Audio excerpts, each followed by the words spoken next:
మంచిది ప్రియమైన వర్లరా. గత వారం మనం మాట్లాడుకుంటున్నప్పుడు ప్రభు తన యొక్క శిష్యులతో చెప్తా ఉన్నాడు. అపోస్తల కార్యములు 1:8 మీరు యెరూషలేములోను యూదయ సమరయ దేశములు అందంతటా భూదిగంతాల వరకు నాకు సాక్షులుగా ఉంటారు అని ప్రభువు చెప్పిన మాట మనం చూస్తాం.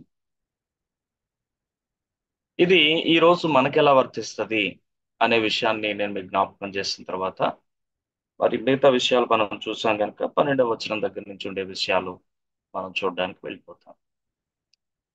ఈ యొక్క వచనంలో ఎక్కడ సాక్షులుగా ఉండాలి అనే మాటను మీరు చూసినప్పుడు అపోస్తల కార్యములు 1:8 మనకి ఇలా కనబడుతుంది. ఆయనను పరిశుద్ధాత్మ మీదకి వచ్చినప్పుడు మీరు శక్తి ఉండదు కనుక మీరు యెరూషలేములోను యూదయ సమరయ దేశంలో అంతటను భూదిగంతాల వరకు నాకు సాక్షులే ఉందని వారితో చెప్పాను. మీరు ఈ యొక్క ఇమేజ్ లో మీరు చూస్తే యెరూషలేము అనేటువంటిది ఈ ఈ చిన్న చుక్క పెట్టబడినటువంటి ప్లేస్ జెరూసలేం అని రాయబడింది. ఈ యెరూషలేములోను అలాగే సమరయ పైనుంది, యోదయ కింద ఉంది. ఈ సమరయ యోదయ ప్రాంతాలలోను ఇక భూదిగంతాలు అని అంటే ఈ డాట్స్ గ్రీన్ డాట్స్ మీరు చూస్తారు ఇలాగా ఈ ప్రాంతం అంతా కూడా దీనంతటినీ కలిపి భూదిగంతాలు అనే మాట ఉపయోగించడం జరిగింది. కాబట్టి యెరూషలేములోను అలాగే యూదయ సమరయ భూదిగంతాల వరకు నాకు సాక్షులేంద్రని వారితో చెప్పు. మీరు గమనిస్తే గనక నాడు అపోస్తలులకి ప్రభు చెప్పినటువంటి మాట నేడు దీన్ని మనం ఎలా అన్వయించుకోవాలి అనేటువంటి విషయాల్ని మనం ఇక్కడ చూస్తూ ఉన్నాం. నాడు అపోస్తలులతో ప్రభు అంటాడు యెరూషలేము అని చెప్పాడు. యెరూషలేము అనేటువంటి ప్రాంతాన్ని మనం చూసినప్పుడు వాళ్ళు యెరూషలేములో మేడగదిలో ఉండి ప్రార్థన చేస్తున్నారు అనే విషయాన్ని మీరు జ్ఞాపకం చేసుకోవాలి. యెరూషలేములో ఉండమని ప్రభు చెప్పాడు, యెరూషలేములో కనిపెట్టమని చెప్పాడు, యెరూషలేము నుండి వెళ్ళక అనే విషయాన్ని చెప్పాడు. కాబట్టి యెరూషలేము అనేసరికి మనం అర్థం చేసుకోవాల్సిన విషయం ఏంటంటే నేడు మనము నివసించే పనిచేసే ప్రదేశం అలాగే మన కుటుంబం అనే విషయాన్ని గమనించాలి. కాబట్టి యెరూషలేములో మీరు నాకు సాక్షులుగా ఉండవలను అనే మాట ఈ రోజు మనకెలా వర్తింపజేసుకోవాలి అని అంటే కనుక మనకెలా అన్వయించుకోవాలి అని అంటే మనం నివసించే లేదా పనిచేసే ఎవరు మాట్లాడుతున్నారు మనం నివసించే లేదా పనిచేసే ప్రదేశం అలాగే కుటుంబం అనేటువంటి విషయాన్ని మీరు గమనించాలి. యెరూషలేం అనేటువంటిది దేన్ని సూచిస్తుంది అని అంటే మనం నివసించే ప్రదేశాన్ని సూచిస్తుంది. వారు యెరూషలేంలో ఉన్నారు కనుక మొదట మీరు యెరూషలేంలో నాకు సాక్షులుగా ఉండండి అని ప్రభు చెప్తున్నాడు. కాబట్టి మన సాక్ష్యం అనేది మనం ఉంటున్న ప్రదేశం నుంచి ప్రారంభం అవ్వాలి. మనం ఉంటున్న ప్రదేశం నుంచి ప్రారంభం కావాలి. మన సాక్ష్యం అనేటువంటిది మనం పనిచేసేటువంటి ప్రదేశం నుంచి ప్రారంభం కావాలి. అలాగే మనం ఉంటున్న కుటుంబంలో నుంచి మన సాక్ష్యం అనేటువంటిది ప్రారంభం కావాలి అనే విషయాన్ని మనం జ్ఞాపకం చేసుకోవాల్సిన వారం అంటున్నాం. చాలా సార్లు చాలా మంది మరి ఎక్కడెక్కడో సాక్ష్యం కలిగి ఉండాలని సాక్ష్యం చెప్పాలని ప్రయత్నం చేస్తారు కానీ వాస్తవానికి వారు నివసించే ప్రాంతంలో కానీ పనిచేసే ప్రదేశంలో కానీ లేదా చివరికి వారి కుటుంబంలో కానీ వారికి సాక్ష్యం లేకుండా బ్రతుకుతూ ఉంటారు. అది సరైనటువంటి జీవన విధానం కాదు అనే విషయాన్ని జ్ఞాపకం చేసుకుందాం. అందుకే నివసిస్తున్న కుటుంబంలో సాక్ష్యం ఉండాలి, పని చేసే ప్రదేశంలో మనకు సాక్ష్యం ఉండాలి. అలాగే ఆ మనము ఈ ప్రస్తుత కాలంలో ఎక్కడైతే ఉంటున్నామో మన చుట్టూ ఉన్న వారి మధ్య మనం దేవుని పిల్లలమని క్రీస్తుకు సాక్షులుగా మనం జీవించవలసినటువంటి అవసరత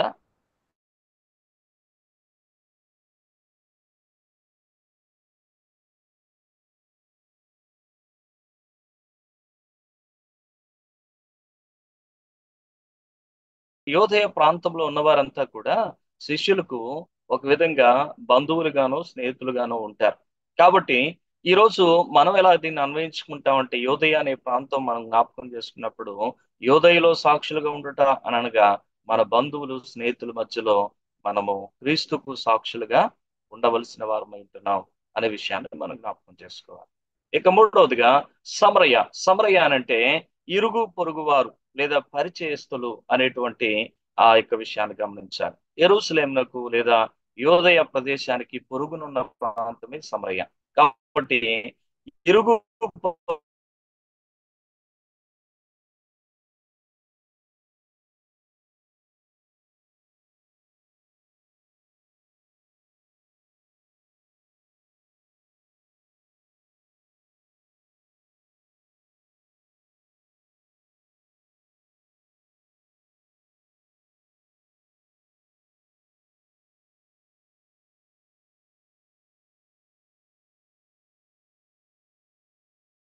పెట్టిన దీపం వల్లే పెట్టాడు. ఇంకా నీ ఇంటి వారు ఎవరైనా రక్షణ పొందలేదా? నువ్వు వారి ఎదుట ఒక సాక్షిగా సాక్ష్యార్థమైన జీవితం కలిగి జీవించవలసిన బాధ్యత నీ పైన ఉంది. నీ జీవితాన్ని చూసి వారు ప్రభువుని తెలుసుకోవాలి. ఆ ప్రభు ప్రేమను గుర్తించగలగాలి. ఆ ప్రభువును గురించి ఆలోచించే మనస్సు వారిలోకి రావాలి. కాబట్టి అట్టి సాక్ష్యం, అట్టి ప్రభావవంతమైన జీవితం మనం మన కుటుంబంలో కలిగి జీవించాలి. అలాగే మన పనిచేసే ప్రదేశంలో, మనం నివసించేటువంటి ఆ చుట్టూ ఉండేటువంటి సమాజంలో కూడా క్రీస్తును గూర్చిన సాక్ష్యం మనలో నుంచి ఒక పరిమళ వాసనలాగా బయటకు వెళ్ళగలగాలి. అటు రీతిగా సాక్ష్యార్థమైన జీవితాలు మనం కలిగి ఉండాలి. అలాగే మన బంధువులు, స్నేహితులు వారి మధ్య కూడా మనము క్రీస్తుకు సాక్షులుగా ఉండాలి. ఇరుగు పొరుగు వారు, పరిచయస్తులు వారి దగ్గర కూడా మనము క్రీస్తు బిడ్డలంగా, క్రీస్తుకు సాక్షార్థమైన జీవితాలు కలిగిన వారంగా ఉండాలి. మనకు కలిసిన ప్రతి వారి దగ్గర కూడా మనం దేవుని పిల్లలు అనటానికి సాక్షార్థమైన జీవితాలు కలిగిన వారంగా ఉండాలి. కాబట్టి అపోస్తుల కార్యం 1:8 మనం చదివినప్పుడు మనం ఇలా అన్వయించుకోవాల్సిన అవసరం ఉంది. మనం ఇలా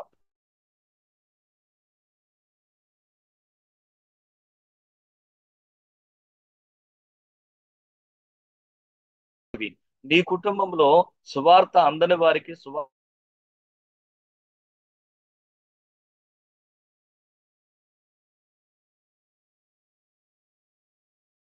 ఇచ్చే బాధ్యత నీదే.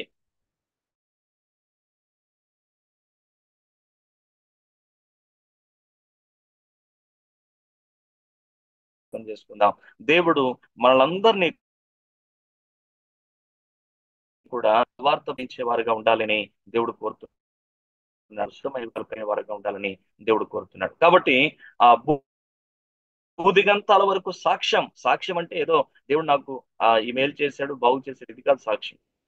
సాక్ష్యం అంటే క్రీస్తు యొక్క ఆ సువార్తను కూర్చున్నటువంటి ఒక సాక్షిగా నువ్వు నిలబడడం, నువ్వు బ్రతకడం, నువ్వు జీవించడం అనే విషయాన్ని మనం జ్ఞాపకం చేసుకుంటాం. కాబట్టి ఈ విషయాన్ని మీరు మర్చిపోకూడదు. జాగ్రత్తగా ఇది జ్ఞాపకం పెట్టుకోండి. అలా జ్ఞాపకంలో ఉంచుకుంటూ మనం తదుపరి విషయాలకు వెళ్ళిపోదాం. ఆల్రెడీ మనం 11 వచనాల వరకు కంప్లీట్ చేసుకున్నాం కనుక 12 మనం వెళదాం. 12 వచనాల వరకు మనం వెళ్దాం. అప్పుడు 12 వచనంలో వారు ఒలీవల మనమడమైనటువంటి కొండ నుండి యెరూషలేమునకు తిరిగి వెళ్ళి, ఆ కొండ యెరూషలేమునకు విశ్రాంతి దినమున నడవగలిగినంత సమీపంగా ఉంది అనే విషయాన్ని. ఇదే ఒలీవ కొండ. ఈ కొండ యేసుక్రీస్తు ప్రభువారు ఆరోహణమైనటువంటి కొండ. యేసుక్రీస్తు ప్రభువారు ఎక్కడి నుంచి ఆరోహణుడయ్యాడో ఆ ఆరోహణమైనటువంటి ప్రదేశం కట్టబడినటువంటి చిన్న గోపురం లాంటి ప్రదేశం ఇది. ఇది బయట భాగం. ఇక్కడ చిన్న కార్నర్ లో కనబడుతున్న ఇమేజ్ లో అది లోపల భాగం. యేసుక్రీస్తు ప్రభువారు ఏ స్థలము నుంచి అయితే ఆయన మహిమలోనికి వెళ్ళిపోయినారో, ఆ యొక్క మేమలో పోగొట్టారో ఆ ప్రదేశం ఇది. ఆయన పాదముద్రలుగా కూడా మరి అక్కడున్న గైడ్స్ చూపిస్తూ ఉంటారు. గమనిస్తే గనక ఈ విధంగా చిన్న ప్లేస్ మనమే కట్టారు. యాక్చువల్ గా యేసుక్రీస్తు ప్రభు వారు సంచరించిన ప్రతి ప్రదేశంలో పెద్ద పెద్ద మందిరాలు కట్టబడ్డాయి. కానీ ఈ ప్రదేశంలో చాలా చిన్న గోపురం లాంటిది కట్టారు. కారణం చెప్పాను, యేసుక్రీస్తు ప్రభు వారు మళ్ళీ అక్కడికే వస్తారు, ఆ కొండ రెండుగా విడిపోబోతుంది అనేటువంటి విషయాన్ని నేను మీకు ఇక ఇజ్రాయెల్ సైంటిస్టులు పరిశోధన చేసి కొండ ఎప్పటికైనా పేలిపోతుంది అని చెప్పేసి అని ఒక మాట చెప్పిన కారణం చేత, వారు పరిశోధనల ద్వారా తెలుసుకునే కారణం చేత ఇక్కడ పెద్ద పెద్ద కన్స్ట్రక్షన్స్ ఏమి కట్టకుండా కేవలం చిన్న గోపురం లాంటిది కట్టారు. ఆ లోపల ఉండేటువంటి స్థలం ఈ విధంగా ఉండడం అనేటువంటిది మనం ఆ ఇమేజ్ లో చాలా స్పష్టంగా చూడగలం. యేసుక్రీస్తు ప్రభువారు ఆరోహణమైన ఈ ఒలీవ కొండ నుండి వాళ్ళు యెరూషలేము నుండి వెళ్ళక నా వలన వినిన తండ్రి యొక్క వాగ్దానం కొరకు కనిపెట్టమని ప్రభు చెప్పాడు కనుక వాళ్ళు తిరిగి ఎక్కడికి ప్రయాణం చేసుకుని వస్తున్నారంటే కనుక యెరూషలేముకి ప్రయాణం చేసుకుని వస్తున్నారు. ఈ ఒలీవ కొండ నుండి యెరూషలేముకు ఎంత దూరం ఉంటుందో ఇక్కడ వాక్యంలో చెప్పబడింది. ఆ కొండ విశ్రాంతి దినమున నడవదగినంత సమీపముగా ఉన్నది అనే మాట మనం చూస్తాం. విశ్రాంతి దినాన్ని ఎంత దూరం నడవాలి అని అంటే గనక సుమారు ఇంచుమించు 1 కిలోమీటరు అనేటువంటి విషయాన్ని మనం గమనించవలసిన వారమై ఉంటున్నాం. విశ్రాంతి దినమున నడకను గూర్చిన కొన్ని విషయాలు మనం ఆలోచన చేస్తే, విశ్రాంతి దినమున ఎంత దూరం నడవాలి అనే విషయం బైబిల్లో రాయబడలేదు. ప్రయాణించవద్దని మాత్రమే ఉంది. నిర్గమకాండం 16 అధ్యాయం 29 వచనం. మీరు ఆ వచనాన్ని చూడగలిగితే గనక అక్కడ ఇలా చెప్పబడుతుంది. నిర్గమకాండం 16 అధ్యాయం 29 వచనంలో మరి ప్రభు చెప్పినటువంటి మాటతో ప్రభు పలుకుతున్నటువంటి మాట మనం చూస్తాం. చూడుడి, నిత్యముగా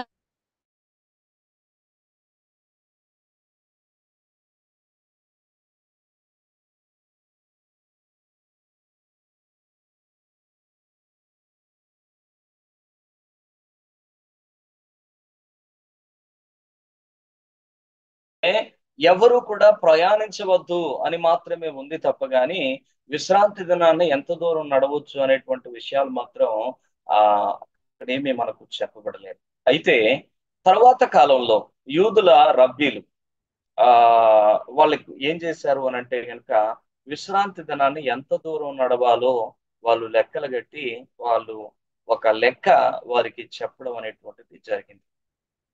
కారణం ఏంటి అని అంటే గనక విశ్రాంతి దినాన్ని ఏ పని చేయకూడదని ఉంది నిర్గమాకాండ 20 అధ్యాయం 10 వచనంలో. అయితే యూదా రబ్బీలు 30 మైలు దూరం మాత్రమే ప్రయాణించాలని బోధించారు. ఎందుకంటే 30 మైలు అని అంటే గనక 1.2 కిలోమీటర్ అని అర్థం అన్నమాట. అయితే ఇంతకు మించి ఒకవేళ ప్రయాణం చేస్తే అది పని చేయడంతో సమానం అని ఇచ్చారు. అందుకనే సుమారు 1 కిలోమీటర్ వరకు మాత్రమే వారికి పర్మిషన్. ఏదైనా ఎమర్జెన్సీ పర్పస్ లో వెళ్ళాల్సి వస్తే గనక వారు ఎంత దూరం వెళ్తారు అని అంటే సుమారు 1 కిలోమీటర్. అంతకు మించి దాటి వెళితే వారు విశ్రాంతి దినాన్ని పనిచేసి దేవుని దృష్టిలో పాపం చేసిన వారితో సమానంగా వారు భావించుకుంటారు అనేటువంటి విషయాన్ని మనం గమనించవలసిన వారు ఉంటున్నాం. ఒలీవల కొండ యెరూషలేమునకు విశ్రాంతి దినమున నడవదగినంత సమీపంగా ఉంది అనేటువంటి విషయం వాక్యంలో మనం చాలా స్పష్టంగా చూస్తున్నాం. అనంటే సుమారుగా ఎంత దూరం అని అంటే కనుక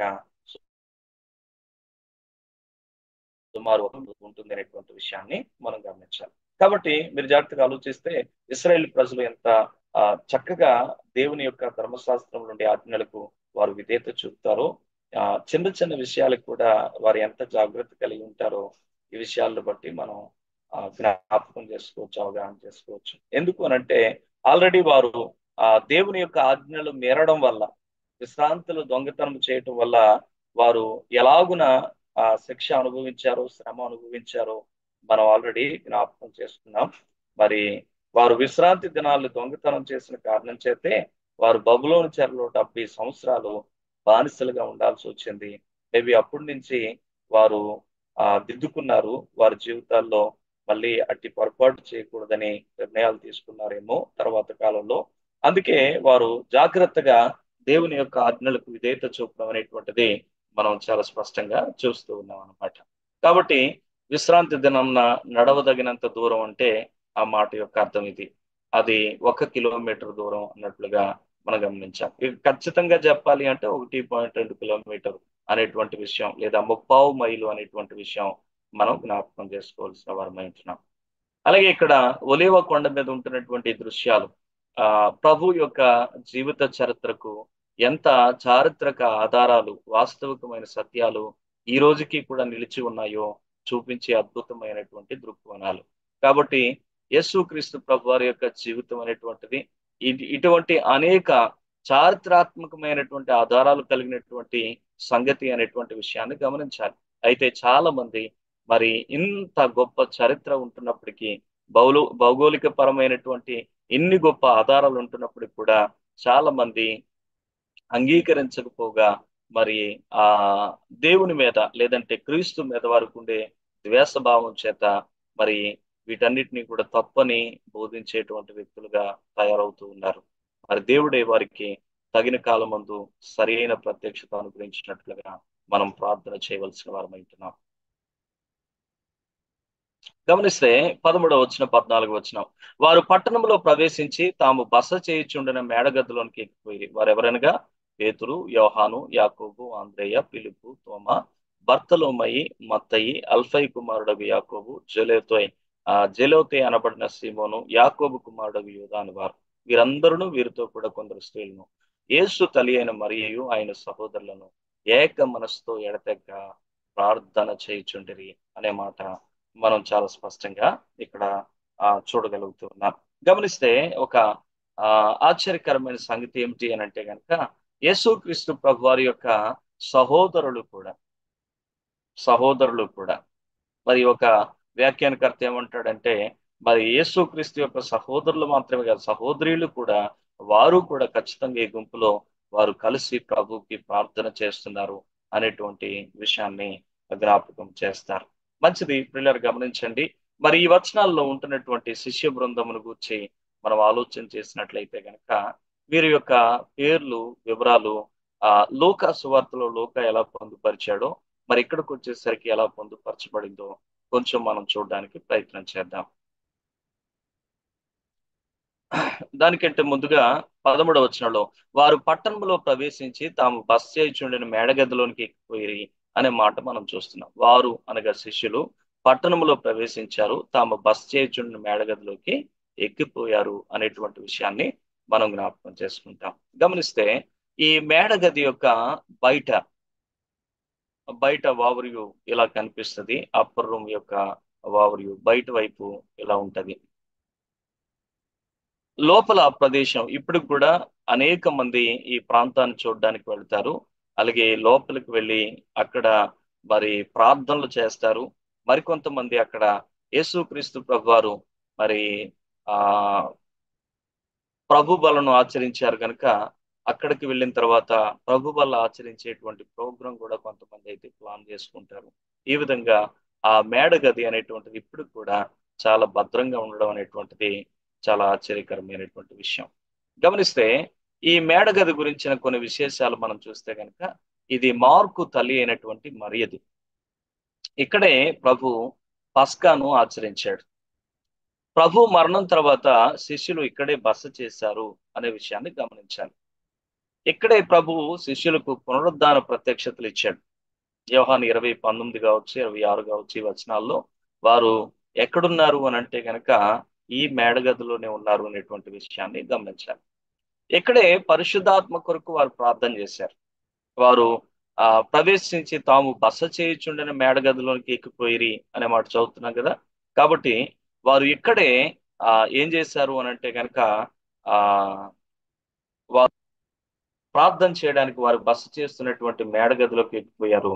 ఆ మేడగదిలో వారు ప్రార్థన చేస్తూ ఉండగానే మరి పరిశుద్ధాత్ముడు ఇక్కడే ఈ గదిలోనే వారందరి మీదకి దిగి రావడం అనేటువంటిది జరిగింది. అంతేకాదు మరి ఇంకా ఆ తర్వాత సంఘం ప్రారంభించబడిన తర్వాత కూడా చాలా కాలం వరకు ఈ గదిలోనే వారి యొక్క సహవాస కూడిక అనేది కొనసాగుతూ వచ్చింది అనే విషయం మనకు అర్థమవుతుంది. ఎలా మనం దీన్ని గ్రహించగలం అని అంటే కనుక మరి అపోస్తల కార్యములు 12వ అధ్యాయం 12వ వచనంలో మనం చూసినప్పుడు అక్కడ పౌలు గారు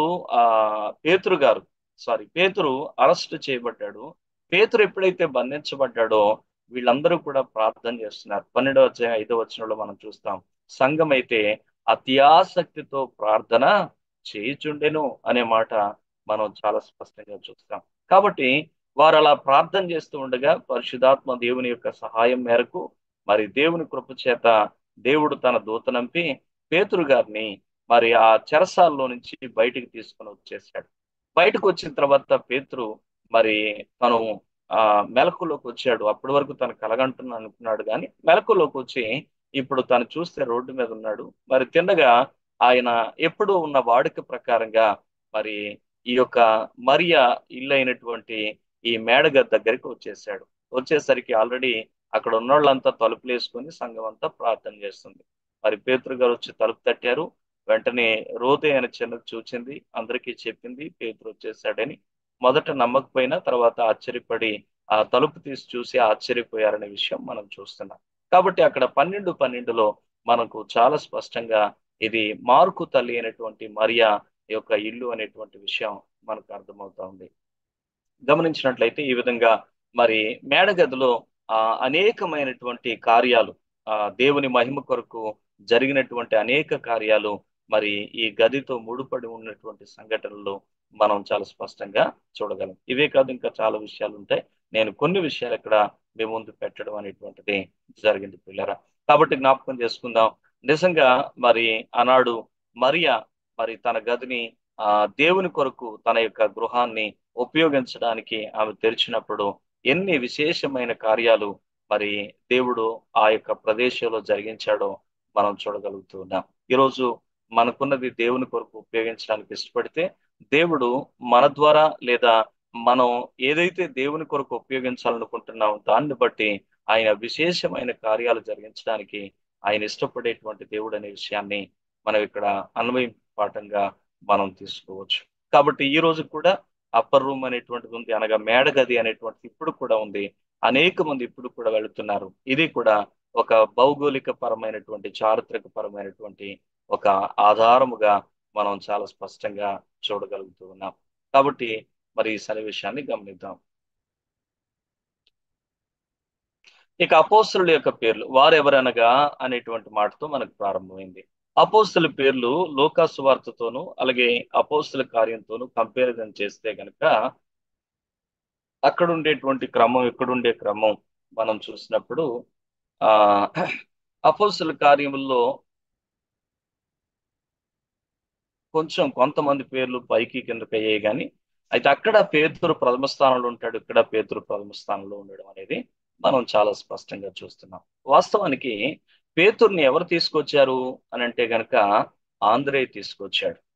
కానీ ఇప్పుడు పేతురు అలాగే యోహాను, యాకోబు వీళ్ళు చాలా ఉన్నతముగా లేకపోయినట్లయితే గనక ఒక నాయకత్వపు స్థాయిలోనికి వారు ఎదిగినట్లుగా వాళ్ళు ఎక్కువగా మరి ఆయా కార్యక్రమాలలో చురుకుగా పాలు పొందినటువంటి సంఘటనలు అయితే మనకు అపోస్తల కార్యములు నమోదు చేయబడతాయి. పేతురు యోహాను కలిసి పరిచర్యకి వెళ్ళారు సమరయ్య దగ్గరికి. అలాగే పేతురు ఎక్కువగా దేవుడు తనకు అప్పగించినటువంటి కృప చేత మరి నాయకత్వ బాధ్యతలు వహించి పనిచేశాడు అనే విషయం మనకు అర్థమవుతా ఉంది. మొదట అతసాక్షిగా యాకోబు మరి పరమం పదించాడనేటువంటి విషయం, ప్రభువును కలుసుకోవడానికి వెళ్ళిపోయాడనే విషయం 12వ అధ్యాయాన్ని బట్టి మనకు అర్థమవుతా ఉంది. అయితే ఇక్కడ విశేషం ఏంటంటే యోహాను సువార్త మొదటి అధ్యాయంలో మనం చూస్తే గనక మరి మొట్టమొదట ప్రభువును కనుగొన్నది ఎవరు అని అంటే గనక ఆంద్రేయ కనుక్కోవడం అనేటువంటిది మనం చూస్తున్నాం. ఆంద్రేయ కనుక్కొని ఆంద్రేయ వెళ్ళి ఏం చేశాడు అని అంటే గనక మరి పేతురు గారిని ప్రభు దగ్గరికి నడిపించాడు అనే విషయాన్ని మనం చూస్తూ ఉన్నాం. యోహాను సువార్తలో మొదటి అధ్యాయంలో మీరు చూస్తారు. యోహాను సువార్తలో మొదటి అధ్యాయంలో మనం చూసినప్పుడు 40 వచనం, యోహాను మాట విని ఆయన వెంబడించిన ఇద్దరిలో ఒకడు సీమోను పేతురు యొక్క సహోదరుడైన ఆంద్రేయ. ఇతడు మొదట తన సహోదరుడైన సీమోను చూచి మేము మెస్సీయను కనుగొంటామని అతనితో చెప్పి యేసు వద్దకు అతను తోడుకొని వచ్చాను అనే మాట మనం చూస్తున్నాం. యోహాను సువార్త 1:40 నుంచి ఈ వచనాల్లో మనకు కనబడుతూ ఉంటాయి. కాబట్టి మొట్టమొదట ప్రభువుని కనుగొన్నవాడు ఆంద్రేయ.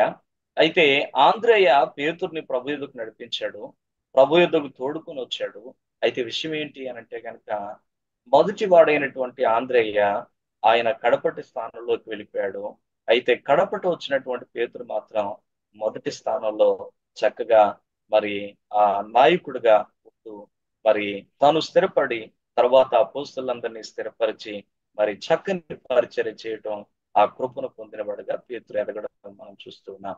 ఈ రోజు మరి నేటి సంఘాలలో నేటి పరిచర్యల్లో కూడా మనం చూస్తున్నటువంటి సంగతులు ఇవే. ఏంటి అని అంటే గనక మొదటి వారు అనేకులు కడపటి వారు అవుతారు, కడపటి వారు మొదటి వారు అవుతారని ప్రభు పలికిన మాటలు ఈ రోజున చాలా సార్లు మన జీవితాల్లో లేదా సంఘాలలో ఇటువంటి విధానాలు మనం చూస్తూ ఉంటాం. అయితే ఒక విషయం ఇక్కడ మనం జ్ఞాపకం చేసుకోవాల్సిన వాళ్ళు ఏంటన్నా, ఆంద్రేయ మొత్తానికి ఒక్కడినైనా తీసుకొచ్చాడు అనేది ఒక సంతోషకరమైన విషయం. అంటే బైబిల్లో కనబడుతుంది పేతురుని తెచ్చాడని. అంతేకాదు ఇంకా మరి ఆంద్రేయ తర్వాత కాలంలో గొప్ప అపోస్తలుడిగా ఆయన వేరే ప్రదేశం పరిచర్య చేసినటువంటి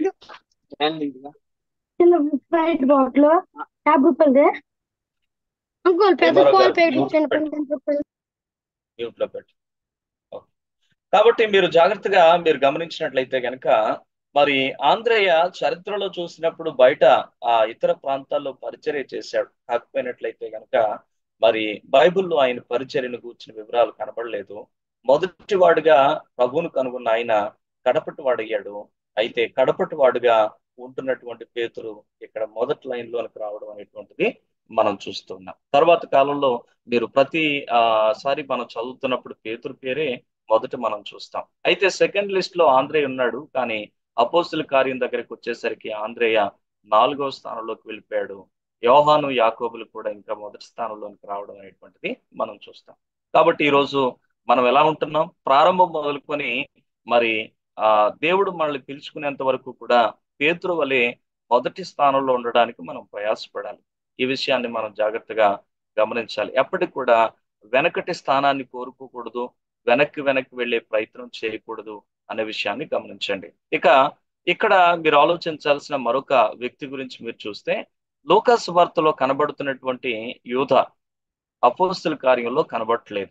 కారణం ఏంటి అనంటే గనక మనందరికీ తెలుసు. ఈ యూద ఏం చేశాడు అనంటే గనక యేసయ్యను 30 వెండి కాసులకి అమ్మేసుకున్నాడు.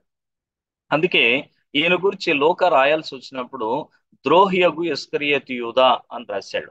అయితే ఇక్కడ మీరు గమనిస్తే గనక ఆ లిస్ట్ లో ఆయన పేరు కనబడకుండా అయిపోయింది అనే విషయాన్ని మనం చాలా స్పష్టంగా చూస్తూ ఉన్నాం. అందుకొరకే మనం ఈ విషయాన్ని జ్ఞాపకం చేసుకోవాలి. అయితే ఇక్కడ మనం ఆలోచించాల్సినటువంటి గనక మరి ఎందుకు ఆంద్రేయ యోధా విషయానికి వచ్చినప్పుడు యోధా తన స్థానాన్ని పోగొట్టుకున్నాడని మరి ఇక్కడ అపోస్తుల కార్యంలో మనం చూస్తూ ఉన్నాం. దానికి కారణం ఏమిటి అని అంటే గనక ఆయన మరి ప్రభువును అమ్మివేసుకున్నటువంటి సంగతి మనం జ్ఞాపకం చేసుకుంటాం. సహజంగా క్రైస్తవ లోకం అంతా కూడా మరి పేతురు గారిని లేదంటే ఇస్కరియోతు యోధాను జ్ఞాపకం చేసుకున్నప్పుడల్లా ఎందుకో మరి చాలా కోపం తెచ్చుకుంటారు. అయితే కోపపడ్డం తర్వాత సంగతి కానీ మన ఒక పాఠం లేదంటే ఒక ఆలోచన మన గురించి కూడా మనం ఆలోచించాలి. ఏంటి అని అంటే గనక సిమోన్ పేతురు ఒక్కసారే తన జీవితంలో ఆయన ఎవరో నాకు తెలియదు అని అన్నాడు. కానీ ఈరోజు మన జీవితాల్లో అనుదినము కూడా యేసు ఎవరో తెలియదన్నట్లుగా బ్రతుకుతున్న సందర్భాలు కనబడటం లేదా? మరి సీమోను పేతురు ఏదో తప్పు చేశాడని ఆయన వైపు చూసే కంటే మరి మనం కూడా మన జీవితాల్లో యేసు ఎవరో తెలియదన్నట్లుగా బ్రతికేస్తా ఉన్నామే చాలా సార్లు. ఆయన కొరకు సాక్షులుగా ఉండాల్సిన మనమే ఆయనతో సంబంధం లేదన్నట్లుగా బ్రతుకుతున్నామే చాలా సార్లు. మరి దాని విషయంలో మనం దోషులం కాదా ఆలోచించుకోవాలి. అలాగే చాలా సార్లు మరి యోధా గురించి మనం మాట్లాడుకుంటున్నప్పుడు సరే ప్రభు అంటాడు యోధా సంగతి పక్కన పెట్టు, యోధా సరే మరి నీ సంగతి ఏంటి అని అడుగుతాడు. గమనిస్తే గనక యోధా విషయంలో మాట్లాడుకుంటున్నటువంటి చాలా సార్లు మనం కూడా మరి ఎన్నో సార్లు ప్రభువును అమ్మేసుకుంటున్నాం. చాలా విషయాల్లో ప్రభువును అమ్మేసుకుంటున్నాం. కాబట్టి ఎక్కడ అమ్ముకుంటున్నాం, ఏ విషయాల్లో మనం అమ్మేసుకుంటున్నాం అనేది కొంచెం ఆలోచించాల్సినటువంటి అవసరత ఉంది అనే విషయాన్ని జ్ఞాపకం చేస్తున్నాను. కాబట్టి చాలా మంది రకరకాల వ్యసనాలకు అమ్ముకున్న వారు ఉన్నారు. చాలా మంది రకరకాల కార్యక్రమాలకు ప్రోగ్రాలకు అమ్ముకున్న వారు ఉన్నారు. కాబట్టి నువ్వు ఎక్కడ అమ్మేస్తున్నావు? వేసే యూద 30 వెండి నాణేలకు అమ్ముకున్నాడని అనుకుంటున్నావు, కానీ ఈరోజు ఈ క్రీస్తు నాకు ఈ ప్రోగ్రాం కంటే ఎక్కువ కాదు అనుకుంటున్నటువంటి సందర్భాలు నీకు లేవా? ఈ సీరియల్ కంటే నాకు దేవుని సన్నిధి ఎక్కువ కాదు అనుకుంటున్నటువంటి సందర్భాలు నీకు లేవా? ఆలోచించు. అందుకొరకే ఈ రోజున మనం ఆలోచన చేద్దాం. పేతురు సంగతి సరే, మరి నీ సంగతి ఏంటి? యూదా సంగతి సరే, మరి నీ సంగతి ఏంటి? ఆలోచన చేద్దాం. ఆంద్రేయ ప్రారంభంలో వచ్చినవాడు, ప్రభువును కనుగొన్నవాడు, పేతురుని మొట్టమొదటిగా తెచ్చినవాడు. కానీ ఆంద్రేయ క్రమేపీ వెనక్కి పడిపోయాడని అపోస్తుల కార్యం దగ్గరకు వస్తే అర్థమవుతుంది. అయితే పేతురు మాత్రం ప్రారంభ స్థానంలో ఉండడానికి ఆయన ముందుకు వెళుతూ వచ్చాడు. తన జీవితంలో తప్పుటడుగు వేయలేదని చెప్పను, కానీ ఆయన తప్పును దిద్దుకున్నాడు, పశ్చాత్తాపడ్డాడు. ఈ రోజు మనం కూడా మన జీవితాల్లో ఉన్న లోపాలను, తప్పులు దిద్దుకుందాం, పశ్చాత్తాపడదాం. మనం దేవుని సన్నిధిలో అన్ని విషయాల్లో ముందుండడానికి మన వంతు మనం ప్రయాసపడదాం. ఈ విషయాన్ని ఈ యొక్క లిస్ట్ ని బట్టి మనం జ్ఞాపకం చేసుకోవాల్సిన వారమై ఉంటున్నాం. ఇక 14వ వచనంలో మనం చూస్తే ఒక ప్రాముఖ్యమైన మాట మనం చూస్తాం. వారంతా కూడా ఏక మనసుతో ఎడతెక్క ప్రార్థన చేస్తున్నారు అనే విషయాన్ని మనం చూస్తాం. ఈ ప్రార్థన జీవితం అనేటువంటిది ఏదైతే ఉందో ఇది అపోస్తుల కార్యములలో చాలా అద్భుతమైనటువంటి సంగతి. ఈ ప్రార్థన గురించి మనం చూసినప్పుడు ఇక్కడ రెండు విషయాలు ఉన్నాయి. మేడగదిలో చేసిన ప్రార్థనలో రెండు విషయాలు ఉన్నాయి. ఒకటేమో ఉన్నది 120 మందే గాని ఒకే మనసుతో ప్రార్థన చేశారు. ఇది ఈ ప్రార్థనలో కనబడుతున్న విశేషం. చేసింది 10 దినాలే గాని ఎడతెగక ప్రార్థన చేశారు. ఈ రెండు విషయాలు మనకి ఇక్కడ చాలా చాలా శ్రేష్టంగా కనబడుతున్నటువంటి విషయాలు. ఏక మనసుతో ఎడతెగక ప్రార్థన చేయుచుండిరి. ఉన్నది 120 మంది కానీ ఒకే మనసుతో ప్రార్థించారు. అంటే ఒకే ఒక వ్యక్తి ఉంటే ఆ వ్యక్తి ఒకే మనస్సు కలిగి ఉంటే ఎలాగూ ప్రార్థన చేస్తారో ఈ 120 మంది కూడా ఒకే మనస్సుతో ప్రార్థన చేశారు. అలాగే ఉన్నది చేసింది 10 దినములే గాని ఈ 10 దినాలు కూడా ఎడతెగని ప్రార్థన చేశారు. ఎడతెగని ప్రార్థన చాలా సార్లు మనం మాట్లాడుకుంటాం. ఎడతెగక అనే పదం ఎప్పుడు వాడుతామనంటే గనక మరి విడవకుండా వర్షం పడుతూ ఉంటే సారికి గడిగడికి కొంచెం విరామం ఇచ్చి మళ్ళీ వెంటనే పడుతూ ఉంటే అప్పుడు మనం ఉపయోగించే మాట ఎడతెరిపి లేకుండా కురుస్తున్నటువంటి వర్షాలు. అలాగే వీరు కూడా గ్యాప్ లేకుండా ఎడతెరిపి లేకుండా వీళ్ళు కూడా ఏం చేస్తున్నారు అని అంటే కనుక ప్రార్థన చేస్తున్నారు. అంటే ఒక పట్టుదలతో చేసే ప్రార్థన ఇది. ఈ ప్రార్థన ఎటువంటి ప్రార్థన అని అంటే ఒక గురి కలిగి చేసే ప్రార్థన ఇది. ఒక పట్టుదలతో చేసే ప్రార్థన ఇది. ఒక పట్టు వదలక చేసే ప్రార్థన ఇది.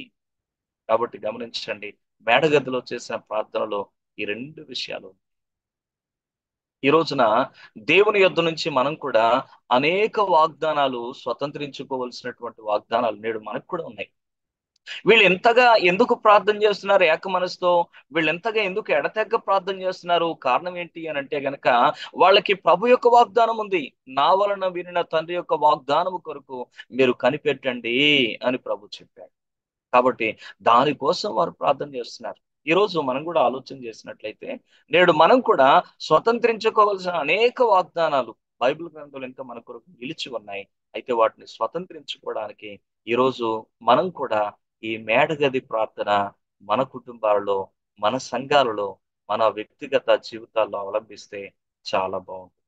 ఆ ప్రార్థన చాలా విజయాలు తీసుకొస్తుంది. చాలా కార్యాలు మన జీవితంలో జరిగిస్తుంది. అందుకొరకే మనం జ్ఞాపకం చేసుకుందాం. మేడగదిలో చేసిన ప్రార్థనలో రెండు విషయాలు. ఒకటేమో ఏక మనసుతో చేశారు. రెండోదేమో ఎడతెగక ప్రార్థన చేశారు. ఉన్నది 120 మంది కానీ ఒకే మనసుతో ప్రార్థన చేశారు. చేసింది 10 రోజులే కానీ ఎడతెగక ప్రార్థన చేశారు. కాబట్టి ఈ రోజున మన జీవితాల్లో ఎడతెగని ప్రార్థన, ఏక మనసుతో చేసే ప్రార్థన మనం కూడా మనం మన జీవితాలు కలిగి జీవిస్తే గనక మన ప్రార్థన అద్భుతాలు చేస్తుంది. అనేక కార్యాలు ఖచ్చితంగా మరి జరిగిస్తుంది. నేడు మనం స్వతంత్రించుకోవాల్సిన అనేక వాగ్దానాలు మన జీవితంలో కూడా ఖచ్చితంగా స్వతంత్రించుకునేలా చేస్తుంది. కాబట్టి ఈ రోజున కుటుంబంగా కలిసి ప్రార్థన చేస్తున్నామా?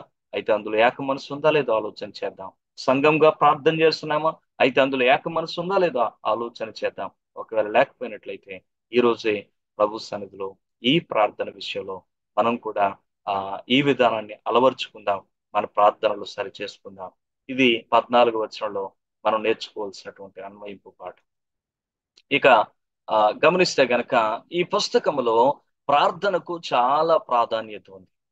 ఈ ప్రార్థనకు ఉండే ప్రాధాన్యతను గురించి మనం ఆలోచన చేసినట్లయితే గనక మనకు చాలా ప్రార్థనలు ఈ యొక్క పుస్తకంలో కనబడతాయి. నేను ఇక్కడ కొంచెం వాటిని లిస్ట్ అవుట్ చేసి నేను పెట్టడం జరిగింది. మీరు గమనిస్తే గనక మేడగదిలో ప్రార్థన 1:14లో మనకు కనబడుతుంది.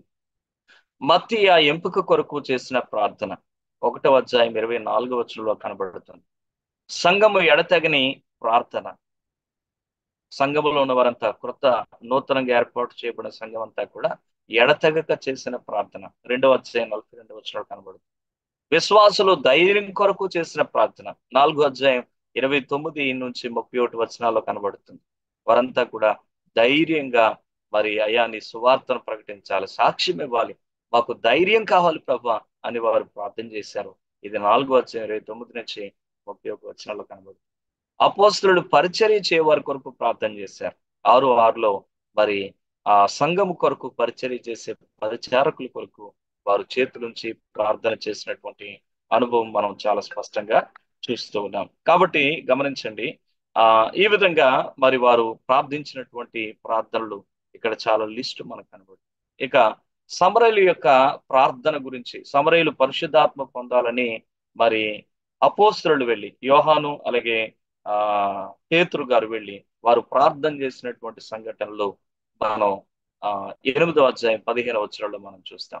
అలాగే సౌలు ప్రార్థన గురించి 9:11లో చూస్తాం. దేవుడు అతన్ని దర్శించిన తర్వాత అతడు మారు మనసు పొంది మరి ఆ యొక్క యోధ అని వాని ఇంట కూర్చొని ఆయన ప్రార్థన చేయడం అనేటువంటిది 9వ అధ్యాయం 11వ వచనంలో చూస్తాం. అలాగే తవితను బ్రతికించుట కొరకు పేతురు ప్రార్థన చేసినటువంటి సంగతి 9వ అధ్యాయంలో 40వ వచనంలో కనబడుతుంది.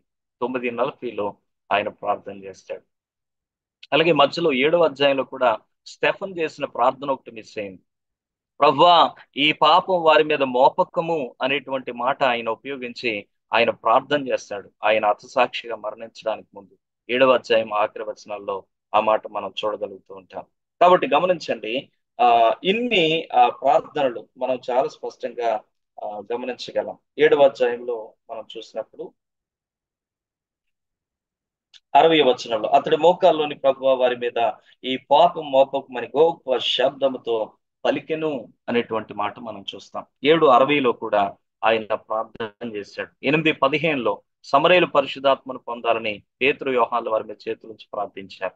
అలాగే సౌలు మారు మనసు కొరకు ప్రార్థన 9:11 మారు మనసు పొంది కంటి చూపు విషయంలో ఆయన ప్రార్థన చేస్తూ ఉండడం మనం చూస్తాం. ఇక 8వ పాయింట్లో తబితను బ్రతికించడం కోసం పేతురు యొప్పేలో చేసినటువంటి ప్రార్థన 9:40లో మనం చూస్తాం. ఇక కొర్నేలి ప్రార్థన గురించి 10వ అధ్యాయం 2వ వచనంలో మనం చూస్తాం.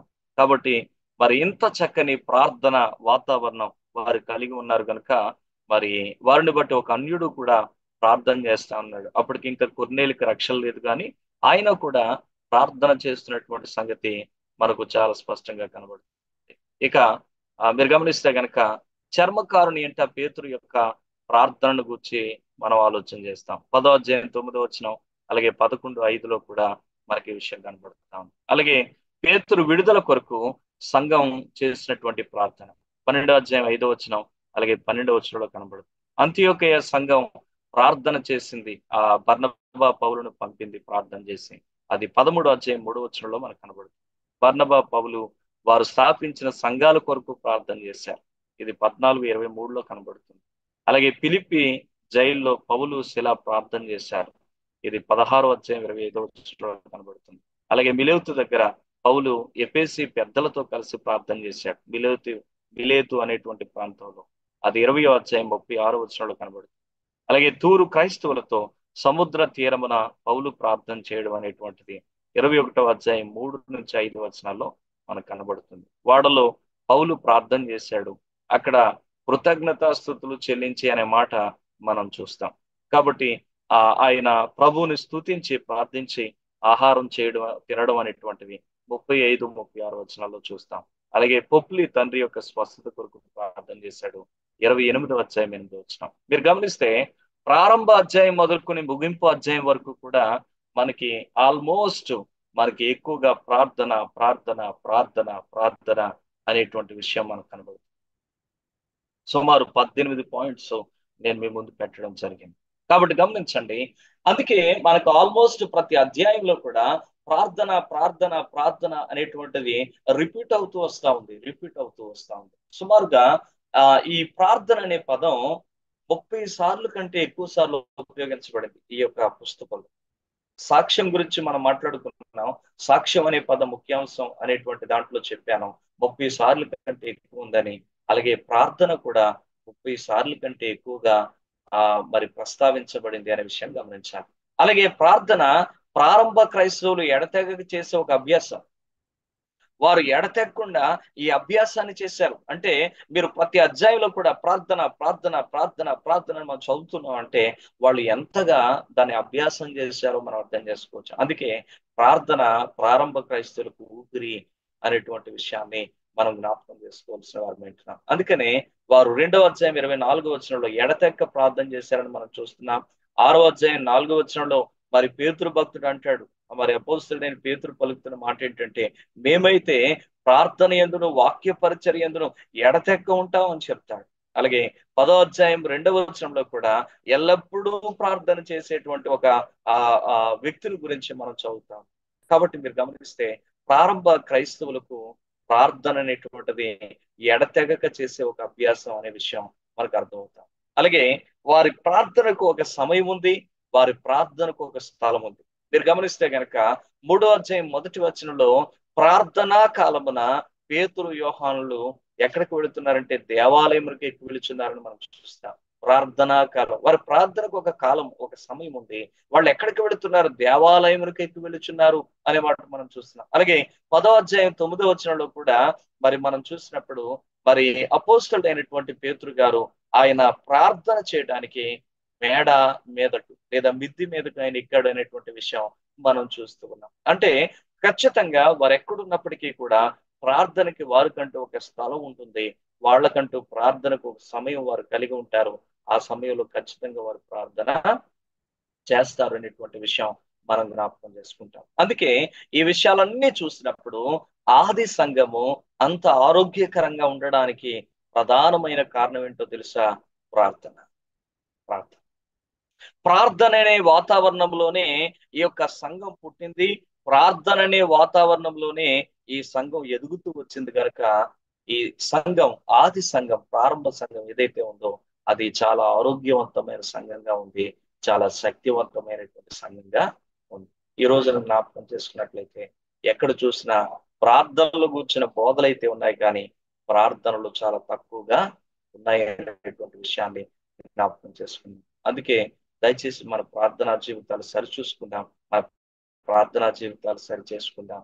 మరి ఎలాగైనా మనం మరింతగా ప్రార్థనలో బలపడాలన్నదే మా ప్రయాస, మా ప్రయత్నం. అందుకే మీకు ఆ ఎక్కువ సమయం ప్రార్థనలో మిమ్మల్ని బలపరచడానికి మరి మీ విషయంలో ఆ మా వంతు మేము ప్రయాసపడుతూ ఉంటాం. దయచేసి ఎక్కువగా ప్రార్థన చేయడానికి మనం కూడా ప్రయాసపడదాం. గమనించుదాం, ఆది సంఘం యొక్క ఉనికి అది ప్రార్థన ద్వారానే ఆ ఉనికిలోకి వచ్చింది. సంఘం ప్రార్థన అనే వాతావరణంలోనే సంఘం పెరిగింది.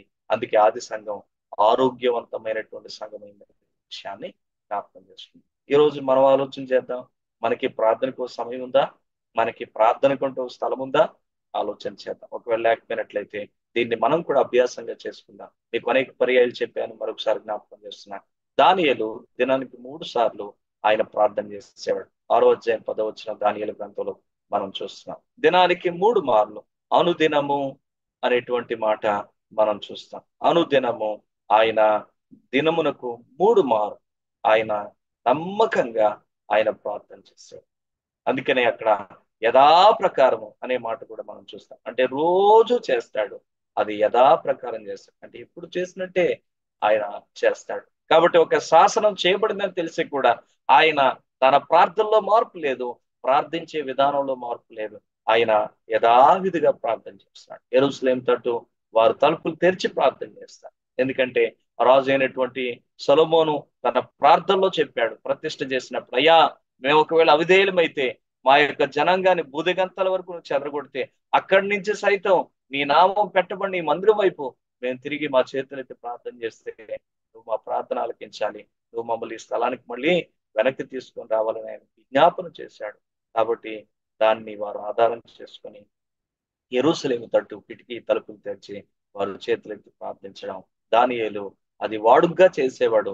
ఆ రోజు కూడా శాసనం చేయబడిందని తెలిసి కూడా ప్రార్థన చేస్తే రాజుకు తప్ప ఎవరికి ప్రార్థన చేసినా సింహాల బోన్లో వేస్తారని ఇట్టి శాసనం సంతకం చేయబడిందని తెలిసి కూడా ఇంటికి వెళ్ళాడు.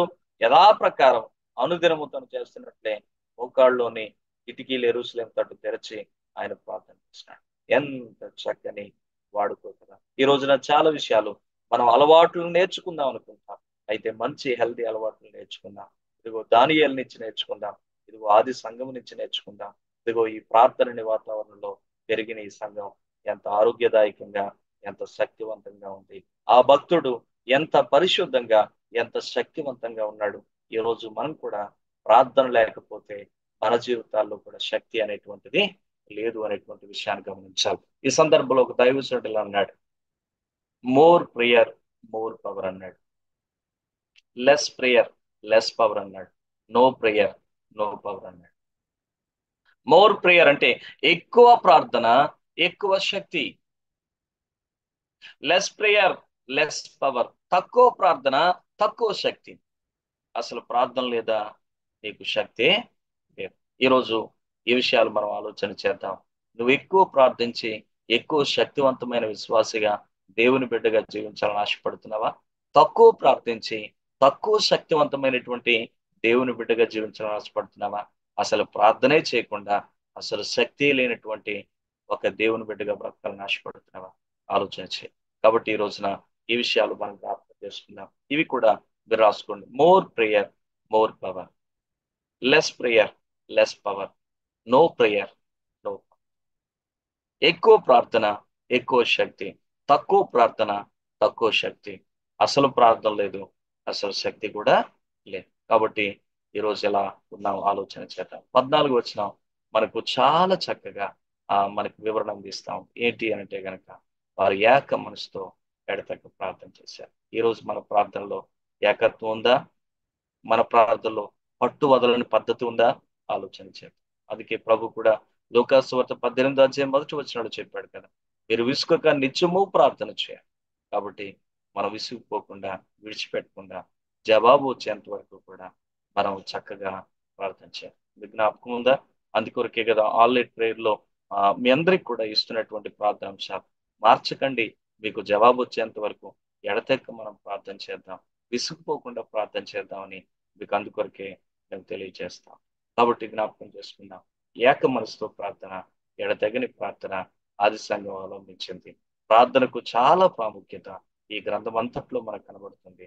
మరి ఈరోజు ఈ యొక్క విషయాలను వింటున్న మనం కూడా మన ప్రార్థన ప్రాముఖ్యతను అర్థం చేసుకొని మన ప్రార్థన జీవితాలని మనం కూడా సరి చేసుకోవడానికి ప్రయాసపడదాం అనేటువంటి విషయాన్ని నేను విజ్ఞాపనం చేస్తాను. ఆ కాలమందు ఇంచుమించు 125 మంది సహోదరులు కూడి ఉండగా వారి మధ్య పేతురు లేచి ఇట్లా నేను అనే విషయాన్ని మనం చూస్తాం. ఆ కాలమందు 120 మంది సహోదరులు కూడి ఉండగా అనే విషయాన్ని మనం చూసినప్పుడు మంచిది గమనించినట్లయితే ఆ కాలమందు ఇంచుమించు 120 మంది కూడి ఉన్నారు. 120 మంది కూడి ఉంటే ఆ ఇప్పుడు ఆయన చేస్తున్నటువంటి పని, పేతురు నిలవబడి ఏం చేస్తున్నాడు అని అంటే కనుక వారి మధ్య నిలిచి వారితో మాట్లాడడం మొదలుపెట్టాడు. ఎందుకు పేతురు నిలవబడి వాళ్ళందరి మధ్య మాట్లాడగలుగుతున్నాడు అని కనుక మీరు ఆలోచన చేసినట్లయితే, మరి ప్రభు చెప్పాడు, పేతురు మిమ్మల్ని అందరినీ కూడా పట్టుకొని సాతాను జల్లించాలని నన్ను అడిగాడు. కాకపోతే మీ విశ్వాసం తప్పిపోకూడదని నేను తండ్రిని వేడుకున్నాను అని ప్రభువు చెప్పినటువంటి సంగతులు జ్ఞాపకం చేసుకోవాలి. అయితే ఆ తర్వాత పేతురు అంటాడు, మీరు ఏంటి మాట్లాడుతున్నావు ప్రభు, అవసరమైతే నీ కోసం నేను ప్రాణం పెట్టేస్తాను, ఏమనుకుంటున్నావు, నా సంగతి నీకు తెలీదా అని అంటాడు. వెంటనే అప్పుడు ప్రభు అంటాడు, ఈ రోజే నువ్వు నన్ను ఎరగనని ముమ్మారు అబద్ధం చెప్తావు అని చెప్పి అయినా నేను మీకోసం ప్రార్థన చేశాను కనుక మీ నమ్మిక తప్పిపోకుండా ఉండాలని ప్రార్థించాను కనుక నీవు స్థిరపడిన తర్వాత మళ్ళీ నీ సహోదరులను స్థిరపరచు అనేటువంటి ఆ బాధ్యత మరి ప్రభు ఎవరికి అప్పగించాడంటే కనుక పేతురుకి అప్పగించాడు అనేటువంటి విషయం మనం జ్ఞాపకం చేసుకుంటాం. కాబట్టి ఇప్పుడు పేతురు కూడా స్థిరపడ్డాడు. అందుకే ఇప్పుడు ఆయన ఏం చేస్తున్నాడు అని అంటే కనుక మరి మిగిలినటువంటి సహోదరులందరినీ కూడా బలపరుస్తూ ఆయన వారిని ఒక నాయకుడిగా ఉండి నడిపించేటువంటి ప్రయత్నం చేస్తూ ఉండడం ఈ వచనాల్లో మనకు కనబడుతుంది. కాబట్టి మరి పేతురు ఎప్పటిలాగే మళ్ళీ చురుగ్గా తయారైపోయాడు. ఎప్పటిలాగే అన్ని విషయాల్లో ముందుంటాడు కనుక ఈ విషయంలో కూడా అలాగే ముందుగా ఆయన నిలిచి వారి మధ్యలో మాట్లాడడం మొదలు పెడుతున్నాడు అనే విషయాన్ని మనం చూస్తాం. అలాగే ఇక్కడ మీరు ఆలోచన చేసినట్లయితే కనుక పేతురు గారికి పాత నిబంధన మీద చాలా అవగాహన ఉంది అనే విషయం కూడా మనకు అర్థమవుతుంది. పాత నిబంధన మీద చాలా అవగాహన ఉంది అనేటువంటి విషయం కూడా మనం అర్థం చేసుకోవాలి. ఇక్కడ ఒక విషయాన్ని మీరు జ్ఞాపకం చేసుకోవాలి. ఏంటి అని అంటే కనుక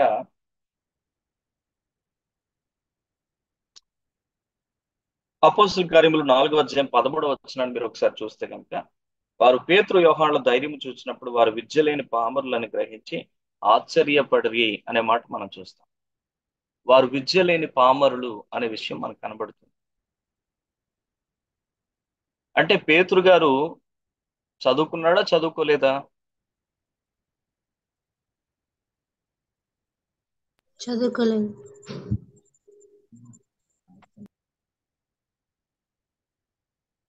విద్య లేని పామరులు అంటే అర్థం ఏమిటి? వాళ్ళు చదువుకున్నారనా, చదువుకోలేదనా? హేమలత చదువుకోలేదు అని చెప్తుంది. మిగిలిన వారు ఏమంటారు? సామాన్యులని. అదే సామాన్యులు అంటే చదువుకున్న వాళ్ళ, చదువుకోలేని వాళ్ళ అని అడుగుతున్నారు. చదువులేని వాళ్ళే. పామరులు అని ఉంది కనుక వారు చదువు లేని వారు అని అనుకుంటున్నారు. అయితే ఇక్కడ మీరు చూస్తే కనుక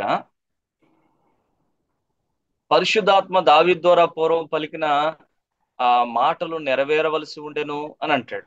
అలాగే కీర్తనల గ్రంథంలో రాయబడి ఉన్నది అని అంటాడు. మరి ఈ విషయాలన్నీ ఆయనకి ఎలా తెలుసు చదువు రాకపోతే?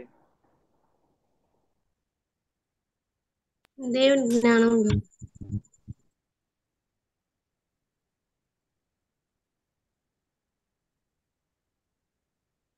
అంటే లేఖన జ్ఞానం ఈయనకి ఎలా వచ్చింది?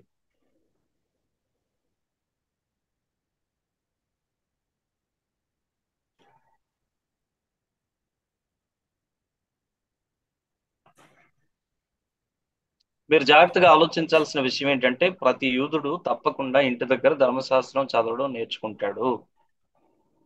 అందుకే నేను మీకు చెప్పాను, ఆ కీర్తనల గ్రంథంలో మరి దావీదు భక్తుడు తను మాట్లాడుతూ అంటాడు కదా, నీ వాక్యము తేనె కంటెను జుడ్డు తేనె దారుల కంటెను మధురమైనది, నీ వాక్యం బంగారము కంటెను మేలిమి బంగారము కంటెను వారదగినది అనేటువంటి మాటలు మరి కీర్తనకారుడు పలికినటువంటి మాటల గురించి నేను మీకు అంతకుముందు చెప్పాను చాలాసార్లు. ఆయన ఏ అనుభవంతో ఆ మాటలు చెప్తున్నాడు అని అంటే గనక యూదుల యొక్క తల్లులు వాళ్ళ పిల్లల్ని పెంచేటువంటి సందర్భంలో వారు రొట్టె తేనె వాళ్ళ పిల్లలకు పెడతారు.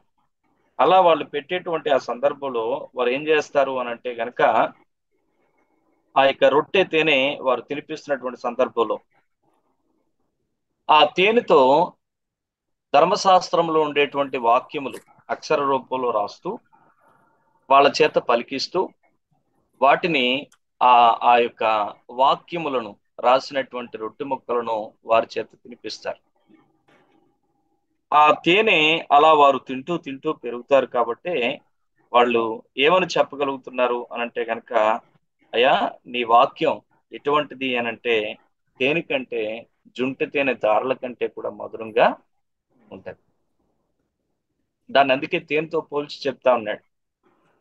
పిల్లలకి స్వీట్ ఇష్టమా లేకపోతే బంగారం ఇష్టమా అని అంటే కనుక వాళ్ళు కోరుకునేది స్వీటే కోరుకుంటారు. అందుకే నీ వాక్యం బంగారం కంటే మేలిం బంగారం కంటే కోరదగినది అని అంటున్నాడు. అంటే అటు అనుభవంలో పెంచబడిన వారు అని చెప్పేసి అని మరి కొంతమంది బైబిల్ వ్యాఖ్యానకర్తలు లేదా దైవజనులు చెప్పినటువంటి మాటలు నేను మీకు జ్ఞాపకం చేస్తా ఉన్నాను. మీరు జాగ్రత్తగా ఆలోచించండి. అంటే దీని బ్యాక్గ్రౌండ్ లో మనం చూసినట్లయితే ప్రతి ఒక్క తల్లి కూడా తన పిల్లలను వాక్యం నేర్పించడం విషయంలో ఎక్కువ బాధ్యత తీసుకుంటారు. ఖచ్చితంగా వాళ్ళు లేఖనాలు నేర్పిస్తారు, వాళ్ళకి ధర్మశాస్త్రం నేర్పిస్తారు, కీర్తన గ్రంథం నేర్పిస్తారు వాళ్ళకి. కాబట్టి ప్రతి యూదుడు కూడా ఇంటి దగ్గరే వారు దేవుని వాక్యాన్ని అంత చక్కగా వారు నేర్చుకుంటూ వారు పెంచబడతారు. ఈ విషయాన్ని ఎప్పటికి కూడా మీరు మర్చిపోకూడదు. కాబట్టి విద్య లేని పామరులు అనేటువంటి ఆ మాట యొక్క అర్థం ఏమిటంటే గమలియేలు వంటి వేదాంతులు స్థాపించినటువంటి బైబిల్ కాలేజీలకు వెళ్ళి ధర్మశాస్త్రము కొరకైన కాలేజీలకు వెళ్ళి వారు కూర్చొని నేర్చుకోలేదు. కాకపోతే ఇంటి దగ్గర మాత్రం ధర్మశాస్త్ర సంబంధమైన వాక్యాలు అలాగే కీర్తనలో కనబడుతున్నటువంటి లేఖనాలు ఇవన్నీ కూడా వారు చదివారు, వారు నేర్చుకున్నారు అనేటువంటి విషయం గమనించారు. వారికి చదువు రాదని కదా అర్థం, వారికి చదువు వస్తుంది. కాకపోతే బైబిల్ కళాశాలలకు వెళ్ళి వేదాంతపరమైన విద్యను వారు నేర్చుకోలేరు. గమలియేలు వంటి ఆ యొక్క పండితులు స్థాపించినటువంటి అటువంటి స్కూల్స్ లో వీళ్ళు చదువుకోలేదు. రబ్బీల యొక్క పాఠశాలలో చదువుకోలేదు.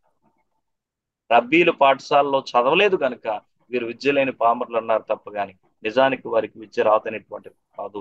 ఆ విషయాన్ని ఖచ్చితంగా గమనించాలి. ప్రతి ఒక్క యూదుడు ఖచ్చితంగా చదువుతాడు. కనీసం బైబిల్ చదవడానికైనా చదువుతాడు. ధర్మశాస్త్రాన్ని తన మటుకు తాను చదువుకోవడానికైనా చదువుతాడు. ఆ విధంగా మనం ఖచ్చితంగా గుర్తించవలసిన వారిని. అందుకొరకే ఆ యొక్క పేతురు గారికి కూడా ధర్మశాస్త్రము, లేఖనములు, దావీదు యొక్క వాక్యములకు సంబంధించినటువంటి అవగాహన ఆ పేతురు గారికి మెండుగా ఉంది. అందుకే దావీదు ద్వారా పూర్వం పలికిన మాటలు నెరవేరవలసి ఉండేనని 16 వచనంలో చెప్తున్నాడు.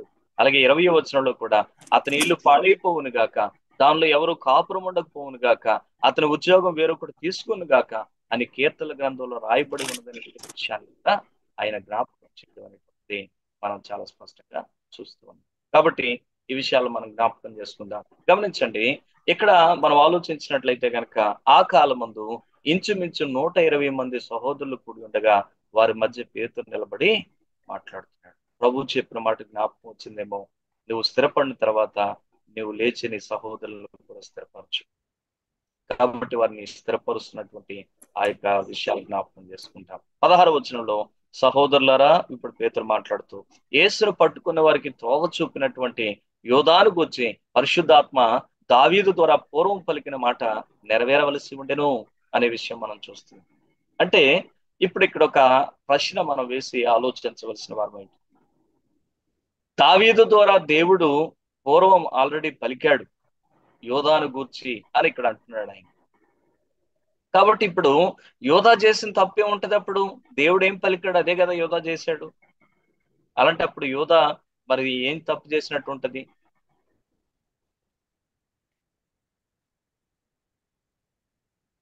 అర్థమైందా ఈ ప్రశ్న?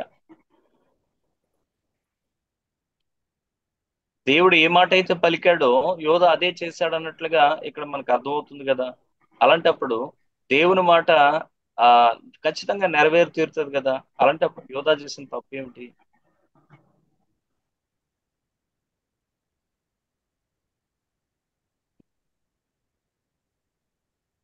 యూదా పశ్చాత్తాపడలేదంటారా? ఇక్కడ ఆ, యోధాను గూర్చి పరిశుద్ధాత్మ దావీదు ద్వారా పూర్వం పలికిన మాట నెరవేరవలసి ఉండెను అనే మాట మనం చూస్తున్నాం. లేఖనములు నెరవేరవలసి ఉండెను అంటే యోధాను గూర్చి ఏదైతే పలికాడో దేవుడు, యోధా ద్వారా అదే నెరవేరింది అనుకోవచ్చు కదా. దేవుని మాట ఖచ్చితంగా జరిగి తీరుతుంది కదా. అంటే లేఖన ప్రకారం అలా జరిగింది కదా. అంటే ఇప్పుడు అందులో యోధా తప్పలేదంటారా? అంటే ఇక్కడ పశ్చాత్తాపడలేదంటారా? పశ్చాత్తాపడ్డా లేదన్నది ప్రశ్న కాదు. ఇందులో యోధా తప్పేంటి? దేవుడు చెప్పాడు కనుక అలా జరిగింది. అలా జరుగుతుందని దేవునికి తెలుసు, యూదాకి తెలియదు కదా. దేవునికి తెలుసు కానీ యోధాకి తెలియదు అంటారా? దేవునికి తెలుసు అలా నెరవేరుస్తుందని, కానీ యూదాకి తెలీదు. తను మనసు అయి ఉండి కూడా, దేవుడితో ఉండి కూడా దేవుణ్ణి అదే యూదులకు అంటే మరి యేసు ఇప్పుడు ప్రభువుని పేతురికి పట్టుకున్న ఎలా వారిని తెలిసింది? అప్పగించేశాడు. పేతురికి ఎలా తెలిసింది? దేవుని యొక్క పేతురికి తెలిసిన దేవుడు పరిశుద్ధాత్మ వాక్యం, నడిపింపు. పేతురికి తెలిసిన వాక్యం యోధాకి కూడా తెలుసు కదా. ప్రతి యూదుడు ధర్మశాస్త్రము, కీర్తన భాగం చదువుతాడు.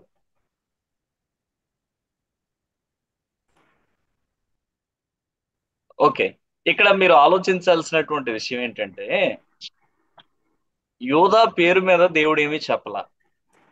యోధా పేరు చెప్పి యోధా అనే ఒకడు వస్తాడు, వాడు నన్ను అమ్ముకుంటాడు, యోధా ఉద్యోగం ఇంకొకటి తీసుకుంటాడు, యోధా ఇల్లు పాడైపోతుంది అని యోధా పేరు మీద ఈ ప్రవచనాలు ఏమీ చెప్పలా. కాబట్టి ఇక్కడ మనం గమనించాల్సిన విషయం ఏంటంటే, ఎవరో ఒకరి ద్వారా ఇది జరగవలసి ఉన్నది. అయితే అది జరగించవలసినటువంటి బాధ్యత దేవుడు ఎవరి మీద పెట్టలేదు. కాకపోతే యోధా ఏం చేశాడంటే తొందరపాటుతో ఆ ఎవరో ఒక వ్యక్తి ద్వారా జరగాల్సినటువంటి ఆ కార్యం ఏదైతే ఉందో అది తను తీసుకొని స్టెప్ తీసుకొని చేసినట్లుగా కనబడుతుంది. అందుకే మీరు గమనిస్తే దేవుని వాక్యంలో ఈ మాటలు మనం చూస్తున్నాం కదా. మరి యేసును పట్టుకున్న వారికి త్రోవను చూపించినటువంటి వాడు ప్రభు యొక్క చెలికాడే అనేటువంటి విషయం మనకు కనిపిస్తుంది. కీర్తన భాగంలో దావీదు యేసుక్రీస్తు ప్రభు వారికి ముంగుర్తుగా ఉన్నాడు గనుక దావీదు తన జీవితంలో ఆ జీవిత అనుభవం గూర్చి రాసినటువంటి కొన్ని మాటలు ఏవైతే ఉన్నాయో అవి యేసుక్రీస్తు ప్రభు వారికి కూడా ముంగుర్తుగా మెస్సయ కీర్తనలుగా ఎంచబడుతూ ఉన్నాయి.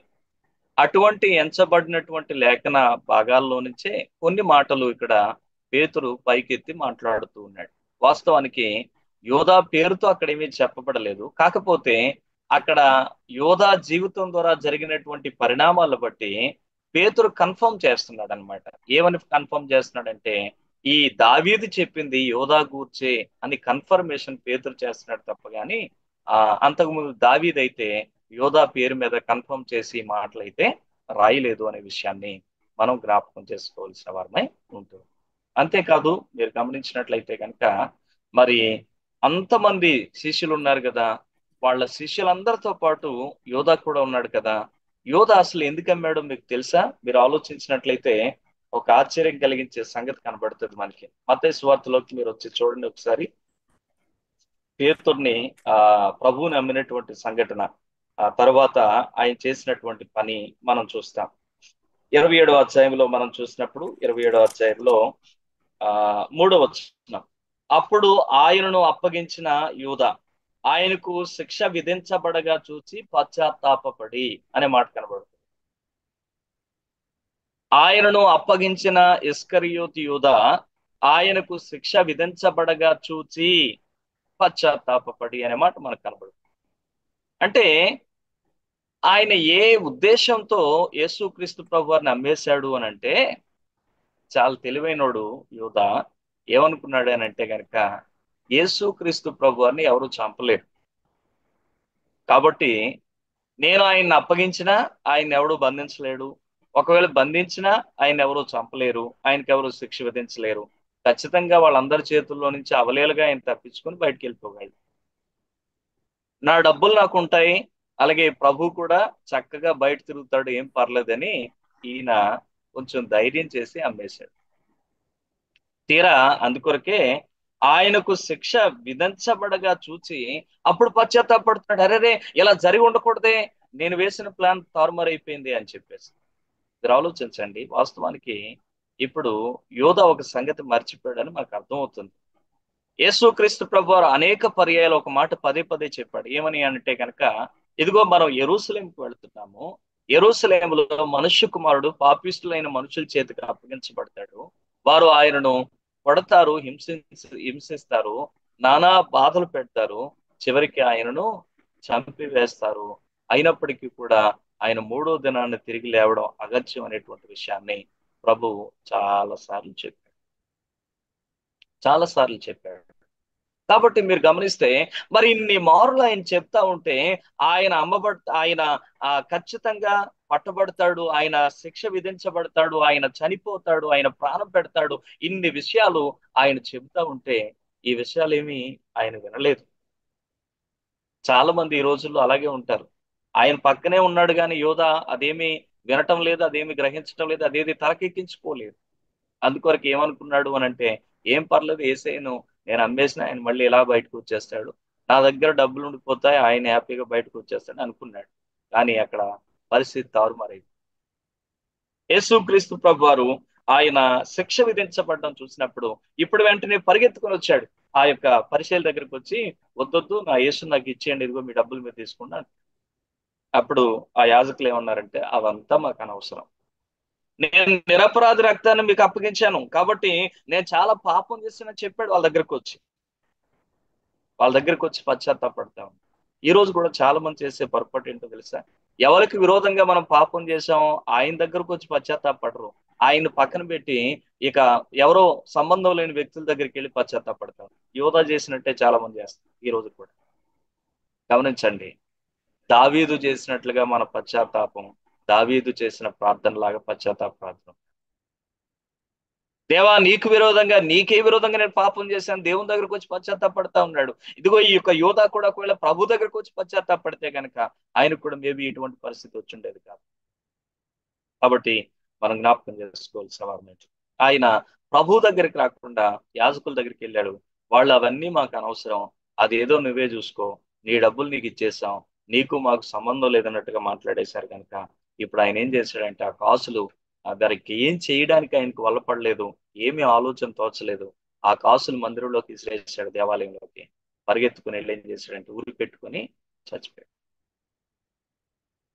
దీన్ని ఏమంటారు అని అంటే నిజమైన పశ్చాత్తాపం కాదు, అపరాధ భావం. అలా చేయకుండా ఉండాల్సింది, అలా చేయకుండా ఉండాల్సింది. అంతేగాని అరే ఎవరికి వ్యతిరేకంగా చేశాను ఆయన దగ్గరికే వెళ్తాను, ఆయన పాదం పట్టుకుంటాను, ఆయన క్షమిస్తాడు నన్ను అని చెప్పేసి ఒకవేళ ఏసే దగ్గర కూర్చుంటే యూదా చరిత్ర మరోలాగా ఉండేది. కాబట్టి మనం జ్ఞాపకం చేస్తాం. అందుకనే ఈ విషయాన్ని మనం ఆలోచించవలసిన వారు. అయితే ప్రవచన నెరవేర్పు జరగాల్సి ఉందని ఇప్పుడు ఎంతగా ఆలోచించాడు పేతురు లేఖనాలు. వాళ్ళందరూ ప్రార్థనలోనే ఉన్నారు. ప్రార్థన ముగిసిన వెంటనే ఇప్పుడు పేతురు లేచి దావీదు ద్వారా పూర్వం పలికినటువంటి మాటలు నెరవేరవలసి ఉంది అని చెప్పేసి అని వారితో మాట్లాడుతూ, ఇదిగో అతడు మనలో ఒక్కడుగా ఎంచబడ్డాడు, ద్రోహం చేసినటువంటి యొక్క యూదా మనలో ఒక్కడిగా ఎంచబడ్డాడు, ఈ పరిచర్యలో పాలు పొందాడు. ఈ యూదా ద్రోహం వలన సంపాదించినటువంటి రోకలిచ్చి ఒక పొలం కొన్నాడు. వాస్తవానికి పొలం యూదా కొనలేదు. మీరు గమనిస్తే కనుక ఇక్కడ మత్తయి సువార్త 27వ అధ్యాయంలో మనకి కనిపిస్తుంది. 6వ వచనం, ప్రధాన యాజకులు ఆ వెండి నాణేలు తీసుకుని ఇవి రక్త క్రైదనము గనుక వీటిని కానుక పెట్టులో వేయదగదని చెప్పుకొనరి. వీళ్ళకి ఎంత నీతి తెలుసో చూడండి. అది రక్త క్రైదనమట, దాన్ని కానుక పెట్టులో వేయకూడదు. కానీ ఒక నిరపరాధి రక్తాన్ని మాత్రం చిందించడంలో వాళ్ళకి ఏమాత్రం కూడా నొప్పి అనేటువంటిది కలగటం. కానీ దాన్ని తీసుకెళ్లి కానుక పెట్టులో వేయడం తప్పని మాత్రం వాళ్ళకి తెలుస్తాం. చూడండి, ఈ రోజున ప్రజల యొక్క కొంతమంది ఆలోచన విధానాలు మనం గమనిస్తే కొంచెం ఆశ్చర్యం కలుగుతాం. అలాగే ఇవి ఏమన్నారంటే కనుక రక్త క్రైదనం కనుక వీటిని కానుక పెట్టులో వేయతగదని చెప్పుకొని, కాబట్టి వారు ఆలోచన చేసి వాటిని ఇచ్చి పరదేశులను పాతి పెట్టుటకు కుమ్మరవాని పొలం కొన్నారు. కుమ్మరవాని పొలం ఇక్కడ కూడా ఒక ప్రవచనం నెరవేర్చబడుతుంది. అందువల్ల నేటి వరకు ఆ పొలం రక్తపు పొలం అనబడుతుంది. అక్కడ కూడా ఒక ప్రవచనం నెరవేర్చబడింది 9వ వచనంలో. అప్పుడు విలువ కట్టబడిన వానికి, అనగా ఇశ్రాయేల్లో కొందరు విలువ కట్టిన వాని క్రైదనం అనే 30 వెండి నాణములు తీసుకొని, ప్రభువు నాకు నియమించిన ప్రకారం వాటిని కుమ్మరవాని పొలము కిచ్చితిని అని ప్రవక్త అయిన ఇర్మియా ద్వారా చెప్పిన మాట నెరవేరెను అనే మాట మనం ఇక్కడ చూస్తాం. కాబట్టి గమనిస్తే కనుక ఈ విధంగా మరి ఒక పొలము కొనడం అనేది యాజకులు కొన్నారు. అయితే ఆ పొలం ఏ పొలంగా ఎంచబడిందంటే అకెల్దమా అని పిలిచారు. అరామీ భాషలో అకెల్దమా అని పిలిచారు. అకెల్దమా అనేటువంటి మాట అది అరామీ భాషకు సంబంధించిన మాట. తెలుగులో దీన్ని ఏమన్నారంటే రక్త భూమి. యేసుక్రీస్తు ప్రభు వారి యొక్క ప్రాణ క్రైదనము ద్వారా వారు ఒక పొలాన్ని కొన్నారు. అది ఎవరి కొరకు అని అంటే గనక ఏమండి, పరదేశులను పాతి పెట్టడానికి ఒక పొలాన్ని కొన్నారు. ఆ పొలం అకెల్దమా అని పిలువబడతా ఉంది. రక్తపు పొలముగా అది పిలువబడుతుంది. నేటికి కూడా అది యెరూషలేంలో అకెల్దమా అనేటువంటి ప్రాంతం అనేటువంటిది ఈ రోజు కూడా దాన్ని మనం చూడగలం. కాబట్టి ప్రియ దేవుని జనంగా గమనించండి. అయితే దేవుని వాక్యంలో మనం చూస్తూ ఉంటున్నప్పుడు అతడు ఉరి పెట్టుకుని చనిపోయిన సంగతి మాత్రమే మత్తయి సువార్తలో ఉంటే, లూకా దాని తర్వాత జరిగిన మరికొంత చరిత్ర కూడా యాడ్ చేసి ఇక్కడ రాసినట్లుగా 18వ వచనంలో కనబడుతుంది. అతడు తల క్రిందులుగా పడి నడిమికి బద్దలైనందున అతని పేగులన్నీ బయటికి వచ్చి ఆయన చనిపోయాడు. మీరు వాస్తవానికి ఆలోచన చేస్తే మత్తయి సువార్త చెప్పిన దానికి లూకా విభేదించడం లేదు, కానీ దానికి ఇంకా తర్వాత జరిగిన సన్నివేశాన్ని కూడా కలిపి రాస్తా ఉన్నాడు లూకా అనే విషయాన్ని గమనించాలి. మేబీ అతడు ఒక చెట్టు కొమ్మకు ఉరిపెట్టుకున్నాడు తన యొక్క నడికట్టుతో. ఆ నడికట్టు తాడు తెగిపోవడమో, లేకపోతే ఉరిపెట్టుకున్నటువంటి కొమ్మ విరిగిపోవడమో, ఆ 2 కారణాల్లో ఏదో ఒక కారణం చేత అతడు కిందన్న రాళ్ల మీద పడ్డాడు. ఆ రాళ్ళు యొక్క దెబ్బలను బట్టి తన యొక్క పొట్ట చీలిపోయింది, పేగులన్నీ బయటకు వచ్చాయి. భయంకరమైనటువంటి ఆ మరణం అతడు పొందినట్లుగా మనం చూస్తాం. కాబట్టి ఈ విషయాన్ని జ్ఞాపకం చేసుకుందాం, గమనించాలి. మరి ప్రభు చాలా దుఃఖంతో ఒక మాట పలుకుతాడు. మనుష్య కుమారుడు తన కొరకు రాయబడిన మాట ప్రకారం తాను పోగుచున్నాడు గాని, అయితే ఎవని వలన మనుష్య కుమారుడు అప్పగించబడుతున్నాడు వానికి శ్రమ, అట్టివాడు పుట్టకపోయినా బాగున్ను అనే ఒక మాట ప్రభు మాట్లాడతాడు. నిజంగా మరి అటువంటి ఒక ఘోరమైన కార్యానికి యోధా తలపెట్టాడు అనేటువంటి విషయాన్ని ఇక్కడ మనం జ్ఞాపకం చేసుకోవాల్సిన వారమైంది. ఇక ఈ సంగతి యెరూషలేములో కాపురం ఉన్న వారందరికీ తెలియవచ్చును, వాళ్ళు ఎవరికి తెలియని సంగతి కాదు అంటూ లూకా చాలా చక్కగా క్లారిటీగా దీన్ని వివరించి చివరికి 20వ వచనం దగ్గరికి వచ్చేసరికి పేతురు మాట్లాడుతున్నటువంటి మాట యొక్క వివరం ఏంటో ఇక్కడ చెప్తున్నాడు. అతని ఇల్లు పాడైపోవును గాక, ఎవడు దానిలో కాపురం ఉండకపోవును గాక, అతని ఉద్యోగం వేరొకడు తీసుకును గాక అని కీర్తనల గ్రంథంలో రాయబడి ఉన్నది అనే విషయాన్ని మనం ఇక్కడ జ్ఞాపకం చేసుకుంటాం. అతని ఇల్లు పాడైపోవును గాక, దానిలో ఎవరు కాపురం ఉండకపోవును గాక, అతని ఉద్యోగం వేరొకడు తీసుకును గాక అని కీర్తనల గ్రంథంలో రాయబడి ఉన్నది అనే మాటను ఆ పేతురు భక్తుడు జ్ఞాపకం చేసుకొని ఆ మాటలు ఇక్కడ ఆయన తెలియపరుస్తా ఉన్నాడు. మీరు గమనిస్తే గనక యోధా మరణం తర్వాత జరిగిన సంగతులు, యోధా ఉరిపెట్టుకుని మరణించాడని మత్తయి చెప్పాడు 27:5లో. తర్వాత జరిగిన సంగతి లూకా రాశాడు 18వ వచనం ప్రకారంగా. ఆయన తలక్రిందులుగా పడ్డాడు, నడిమికి బద్దలైపోయిన కారణం చేత అతని ప్రేగులన్నీ బయటకు వచ్చాయన్నది తర్వాత జరిగినటువంటి సంగతి. దీని కంటిన్యూషన్ గా లూకా రాస్తున్నాడు. ఇక ప్రవచన నెరవేర్పు, దీంట్లో యోధా విషయంలో జరిగిన ప్రవచన నెరవేర్పు 3 విషయాలు ఉంటాయి. దేవాలయంలోకి విసిరివేసిన వెండ్రూకలతో యాజకులు పొలం కొన్నారు. ఇర్మియా గ్రంథం 32వ అధ్యాయం 6-9 వచనాలు, అలాగే జకరియా గ్రంథం 11వ అధ్యాయం 12-13 వచనాలు. జకరియా గ్రంథం 11వ అధ్యాయం 12-13 వచనాలు, ఇర్మియా గ్రంథం 32వ అధ్యాయం 6-9 వచనాలు. ఈ యొక్క దేవాలయంలోకి విసిరివేసిన రూకలతో యాజకులు పొలము కొన్నారు అనేటువంటి విషయం మనకి ఆ ప్రవచన నెరవేర్పుగా కనిపిస్తుంది. ఎక్కువ జకరియా గ్రంథంలో ఉండేటువంటి వచనాలు చాలా క్లారిటీగా ఉంటాయి. ఇక రెండవదిగా అతని ఇల్లు పాడైపోవుట అనేటువంటి విషయం మనం చూసినప్పుడు కీర్తన గ్రంథం 69వ అధ్యాయం 25వ వచనంలో ఈ మాట మనం చూస్తాం. అతని ఇల్లు పాడైపోవుట అనేటువంటి విషయం. ఒకసారి ఆ వచనాలు మనం చూసేద్దాం. కీర్తనలు 69:25 ఎవరైనా తీస్తే చదివి సహకరించండి. కీర్తనలు 69:25, మరొకరు 109:8-9 తర్వాత చదవడానికి రెడీగా ఉంచండి. 69:25 కీర్తనల గ్రంథం.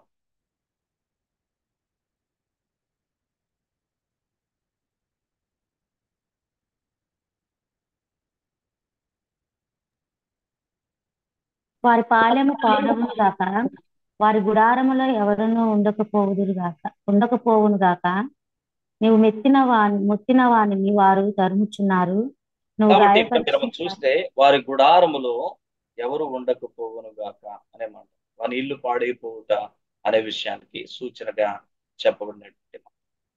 దానిలో ఎవరు కాపురం ఉండకపోవును గాక అనేటువంటి విషయం అతని ఇల్లు గురించి చెప్పబడినటువంటి మాట. ఇక ఇది యూదాను గూర్చేనా? అంటే ఈ మాటలు యూదాకు సంబంధించిన అంటే అదే చెప్పాను కదా, దావీదు ఒక రాజు, అయితే ఆయన క్రీస్తుకు ముంగుర్తుగా ఉంటున్నటువంటి రాజు. దావీదు తన శత్రువుల గురించి రాస్తున్నాడు. అందులో ఆ క్రీస్తుకు సంబంధించినటువంటి విషయాలు ఏవైతే ఉన్నాయో అవి దావీదు క్రీస్తుకు ముంగుర్తు గనక క్రీస్తు శత్రువులను సూచించే మాటలుగా మరి లేఖనకారులు దాన్ని ఆ విధంగా ప్రవచన వాక్యాలుగా వాటిని ఎత్తి చెప్పడం అనేటువంటి మనం చూస్తాం. మరి ఆ రోజు దావీదు శత్రువుగా సరిపోయింది. ఇక్కడికి వచ్చేసరికి మరి దావీదుకు ముంగుర్తుగా ఉంటున్నటువంటి దావీదు వారసుడైన ప్రభువైన యేసుక్రీస్తు వారికి కూడా ఈ మాటలు అక్షర సత్యంగా సరిపోతూ ఉన్నాయి అనే విషయాన్ని గమనించాలి. కాబట్టి ఇక్కడ కన్ఫ్యూజ్ అవ్వాల్సిన అవసరం లేదు. ఈ క్లారిటీ మీకు ఉండాలి. ప్రవచనంలో ఎప్పుడు కూడా సమీప నెరవేర్పు, సుదూర నెరవేర్పు అని 2 విషయాలు ఉంటాయి ప్రవచనంలో ఎప్పుడు కూడా. ఇక్కడ సమీపంలో ఎవరి విషయంలో నెరవేరుతుంది ఈ వచనం అంటే దావీదు విషయంలో. సుదూరంలో ఎవరి విషయంలో నెరవేరుతుంది ఈ వచనం అంటే కనుక యేసుక్రీస్తు వారి విషయం. అది మీరు గమనించాలని. యేసుక్రీస్తు వారి యొక్క ఆ శత్రువు ఎవరైతే ఉన్నారో అతని ఇల్లు పాడైపోతుంది, ఆ గుడారంలో ఎవరు నివాసం చేయకుండా ఉంటారు అనే మాటలు మరి దావీదు యేసుక్రీస్తుకు విరోధంగా మరి ఈ యొక్క యూదా చేసినటువంటి ప్రయత్నాన్ని బట్టి ఇది ఆయనకు వర్తిస్తున్నటువంటి మాటలుగా మనం గమనించవలసిన వారు. అలాగే తర్వాత 109వ కీర్తన 8-9 వచనాల్లో కూడా అతని ఉద్యోగం వేరొకరు తీసుకున్నగాక అనే మాటలు అక్కడ కూడా ఉంటాయి. 109వ కీర్తన 8-9 వచనాలు.